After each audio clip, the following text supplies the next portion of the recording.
जय हिंद। मेरे सामने क्लास 9 3.5 क्वेश्चन नंबर 1। आइए इसे जानते हैं। मैंने इस क्वेश्चन को थोड़ा सा मॉडिफाई कर दिया, काफ़ी बड़ा क्वेश्चन था, मैंने इसको शॉर्ट में लिख दिया है। Without long division check decimal expansion for these numbers. हमें इन 3 नंबर्स का डेसिमल एक्सपेंशन बताना है। मतलब डेसिमल यानी पॉइंट, पॉइंट के बाद कैसे नंबर आ रहे हैं, वो जो नंबर आ रहे हैं वो कैसे एक्सपेंशन है, वो जो एक्सपेंड हो रहा है वो कैसे एक्सपेंशन है।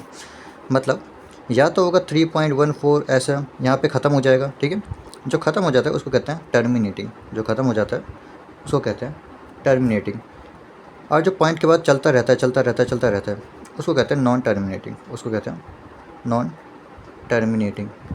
नॉन टर्मिनेटिंग में दो ही चीज़ें हो सकती हैं, या तो पॉइंट के बाद रिपीट हो, जैसे 1 1 1 1 1 रिपीट हो रहा है, ठीक है। या फिर पॉइंट के बाद 1 2 3 6 9 4 कुछ भी चलेगा लेकिन वो रिपीट नहीं होगा। इसमें दो केसेस हो सकते हैं, ठीक है, टर्मिनेटिंग और नॉन टर्मिनेटिंग। नॉन टर्मिनेटिंग में दो केस हो सकते हैं, इसको कहते हैं रिपीटिंग, इसको कहते हैं नॉन रिपीटिंग। तो यहाँ पे हमें यही देख रहे हैं कि इन जो ये जो हमें रेशनल नंबर दिए हैं इनका जो डेसिमल एक्सपेंशन है वो कैसा है।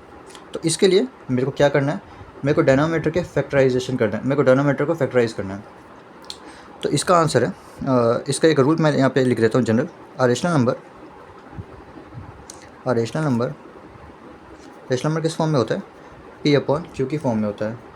Rational number if rational number to be terminating decimal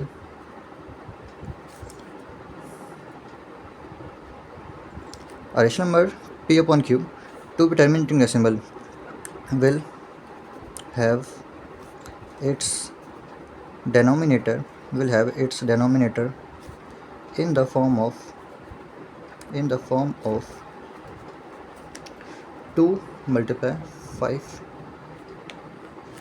इसका मतलब आप जानिए, इसका मतलब क्या है, कोई भी रेशनल नंबर होगा हमारा पी अपॉन क्यू की फॉर्म में, उसका हमें डेनोमीटर को कर दे रहे हैं फैक्टराइज। जैसे यहाँ पे क्या है, पी अपॉन क्यू में क्यू है, हम इसको करेंगे फैक्टराइज। 7/20 में कौन है 20, 4/15 में कौन है 15, हम इसको कर देंगे फैक्टराइज। फैक्टराइज करने पे हमें अगर इस फॉर्म में आंसर मिला, यानी 2 और 5 के फॉर्म में आंसर मिला, तो हमारा आंसर क्या होगा, terminating. Rational number P upon Q to be a terminating decimal to be a terminating decimal will have its denominator in the form of 2 की पावर m मल्टीप्लाई 5 की पावर n। तो और जहाँ पे एक कंडीशन है, ये जो m है और ये जो n है, ये हमेशा या तो ज़ीरो से बड़े होंगे या तो ज़ीरो के हमेशा बराबर होंगे। याद रखें 2 की पावर कभी -1 -2 ऐसे नहीं हो सकती, हमेशा या तो ज़ीरो या फिर ज़ीरो से ज़्यादा होनी चाहिए। आइए जानते हैं पहले पार्ट में क्या है 7/20। हम क्या करेंगे 20 के फैक्टर्स कर देंगे। तो 22 से जाएगा 10 बारी में, 5 से जाएगा 2 बारी में, और यहाँ से भी 2 से 1 बारी में।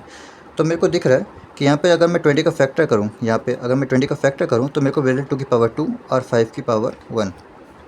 तो मैं यहाँ पे लिख दूँगा since it has only 2 and 5 only 2s and 5 मतलब सिर्फ 2 या फिर 5 हैं इसमें, इसके डिनोमिनेटर के अगर हम फैक्टर करें तो उसमें हमें सिर्फ 2 मिलते हैं या फिर 5 मिलते हैं।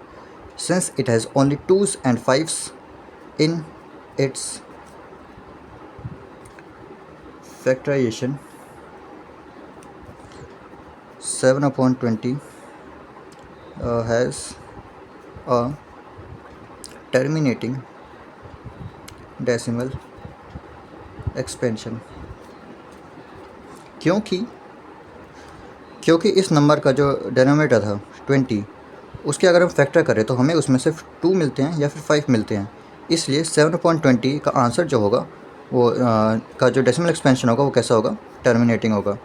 आई होप आपको समझ में आया होगा। इसको हम करते हैं अभी चेक। अगर मैं इसको डिवाइड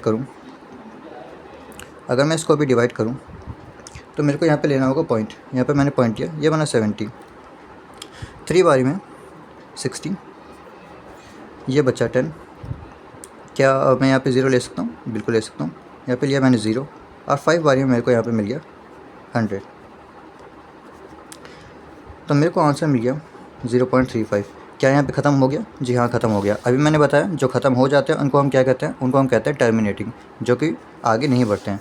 क्या ये आगे बढ़ रहा है, नहीं, ये यहीं पे ख़त्म हो गया, हमें यहीं पे आंसर हमारा मिल गया, कोई भी रिमाइंडर नहीं बच रहा।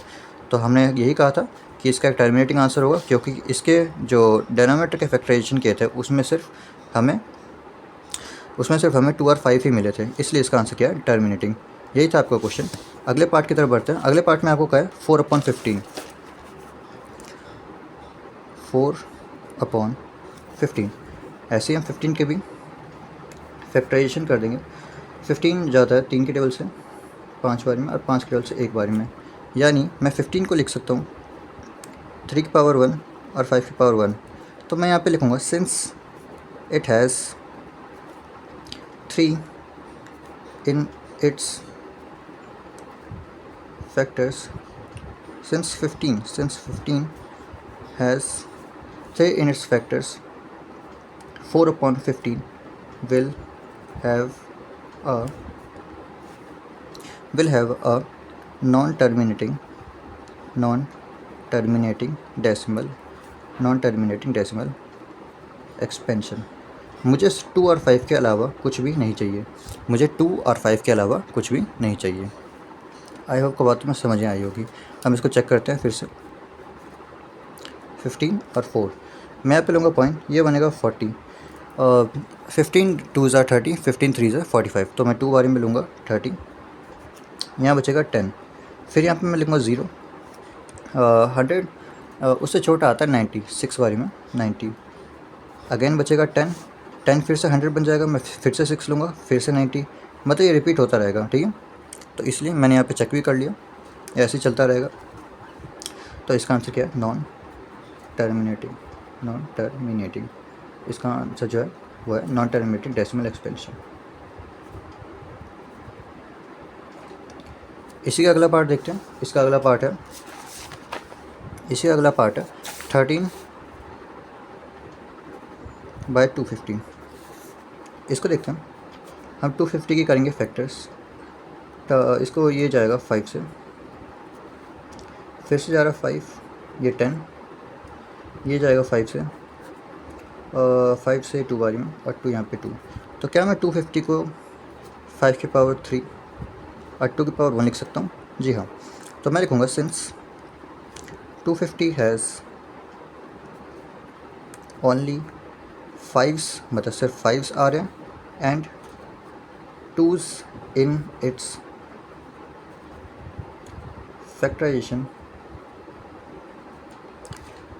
13/250 will have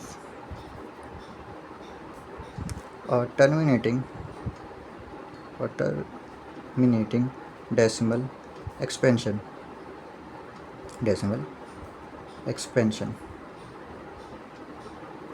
देखिए मेरे को यहाँ पे सिर्फ 5 मिला था, 2 मिला था। कोई और नंबर होता तो मैं यहाँ पे लिख देता नॉन टर्मिनेटिंग, लेकिन मेरे को सिर्फ 5 और 2 मिला है, इसलिए मैं यहाँ पे क्या कहूँगा, टर्मिनेटिंग।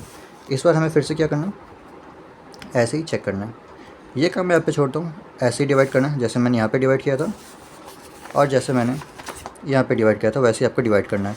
आंसर आपका पूरा आ जाएगा, यहाँ पे कोई ज़्यादा रिपीट नहीं होगा, ठीक है, क्योंकि इसका आंसर क्या है, टर्मिनेटिंग। इसके जब हम फैक्टर कर रहे हैं तो ऐसा नंबर मिल रहा है 5 और 2। आई होप आपको वीडियो समझ में आई होगी। यही था आपका क्वेश्चन नंबर 1। वीडियो के लिए धन्यवाद। कोई भी डाउट हो तो आप मेरे को बता सकते हैं।